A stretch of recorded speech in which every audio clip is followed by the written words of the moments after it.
நேற்று வாங்கின வெந்தயக்கீரையை இன்றைக்கே செஞ்சிடலான்னு எடுத்துட்டேன். ஏன்னா நாளைக்கு பண்ணலாம் அப்படின்னு நினச்சோன்னு வச்சுக்கோங்களேன், அப்படியே மறந்து அந்த கீரை வேஸ்ட்டாகவே ஆயிரும். நிறைய தடவை அந்த மாதிரி எனக்கு ஆயிருக்கு. எங்களுக்கு லீவு தான், ஆனால் ஹஸ்பண்ட் ஆஃபீஸ் இருக்கிறதுனால கண்டிப்பாக அவங்களுக்கு லஞ்ச் சமைச்சு தான் ஆகணும். என்னைக்காவது ஒரு நாள் ஆஃபீஸ்லேயே சாப்பிட்டுக்குவாங்க, மற்ற நாள்லாம் நானே செஞ்சு கொடுத்துருவேன். இன்றைக்கி வந்து கத்திரிக்காய் பொரியல் பண்ணிட்டு வெந்தயக்கீரையை அப்படியே கூட்டு மாதிரி பண்ணிட்டேன். காலையில் பிரேக்ஃபாஸ்ட்டுக்கு பார்த்தீங்கன்னா எக்கு போட்டு கிரேப் ஜூஸ் போட்டு ஹஸ்பண்டுக்கு கொடுத்துட்டேன். குழந்தைங்க 2 பேரும் இன்னும் தூங்கிட்டு தான் இருக்காங்க. ஆனா நேத்தே சொன்னாங்க, எங்கள டெய்லியும் காலைல வேகமா எழுப்பி விடுங்க. நம்ம வாக்கிங் போலாம். வாக்கிங் போயிட்டு வந்து வேணா நாங்க ரெஸ்ட் எடுத்துக்கிறோம் அப்படின்னு சொன்னாங்க.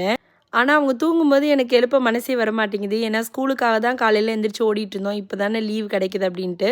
பட் ஆனா அவங்க சொல்றதும் கரெக்ட் தான். காலையில எந்திரிச்சு வாக்கிங் போயிட்டு வந்துட்டோம்னா, அதுக்கப்புறம் கூட ரெஸ்ட் எடுத்துக்கலாம். நான் எழுப்புறதுக்கு முன்னாடியே கீதிகா எந்திரிச்சு வந்துட்டாங்க. ஆனா சுதீக்ஷா வந்து எந்திரிக்கல. அதனால நான் விட்டுட்டு வந்துட்டேன் சுதீக்ஷாவ.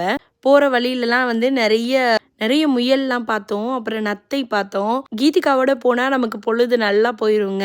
செடி கூட பேசுறது, குருவி கூட பேசுறதுன்னு சொல்லிட்டு எல்லாரு கூடயும் பேசிக்கிட்டே வருவாங்க கீதிகா. நம்ம வீட்டுக்கு முன்னாடி இருக்க அந்த செடியில வந்து பார்த்தீங்கன்னா, அந்த பர்பிள் கலர்ல ஒரு பூ பூத்திருக்கு. ரொம்ப அழகா இருக்கு. இது வந்து நாங்க இலை மட்டும்தான் இருக்க போகுதுன்னு நினைச்சோம். பட் ஆனா நாங்களே எதிர்பார்க்காம பூ பூத்துச்சு. அதே மாதிரி கீதிகா ஸ்கூல்ல இருந்து கொண்டு வந்த சன்ஃப்ளவர் செடியும் பார்த்தீங்கன்னா நல்லா முளைச்சிருச்சு. கீதிகாவுக்கு ரொம்ப ஹாப்பி. ஆல்ரெடி மோர் ரெடி பண்ணி ஃப்ரிட்ஜில் வச்சுட்டு போனேன். வந்தோடனே சில்லுன்னு மோர் குடிச்சா.